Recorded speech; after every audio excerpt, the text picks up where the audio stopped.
mies vaan jaksaa ja joka kerta yhtä isosti. Eikä se pienemmätkin mene nytkään. Ei voi mitään.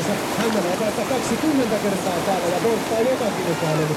Ja miesten sarjassa on tietysti vastuussa enemmän kuin nuorten sarjassa, mutta hän ei ole maksistaan, vaan pyörittää sitä kajakkia tuolla kuin ties mitä, ties missä. Ja siinä tekee tuommoisia nastinsukuisia liikkeitä. Ja niinköhän ei ole. Meinasin sanoa, että onko tähän Hurmosen mennyt, mutta ei se kyllä ole. Kyllä tässä nyt vielä nelotaan ja kilpaillaan ihan tosissaan. Karrikiera sarja on aina komea katsottavaa, varsinkin kun se tekee joensuolainen nuori mies.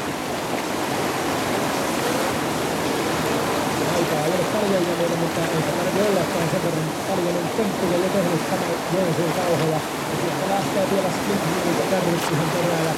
Mutta voiko heittää sen melan sinne menemään vai mitäpä se on neloissa, kun yleisö hurraa. Ja aplodit Juuso Karkkiselle. Hän on tehnyt tänään miehen työn.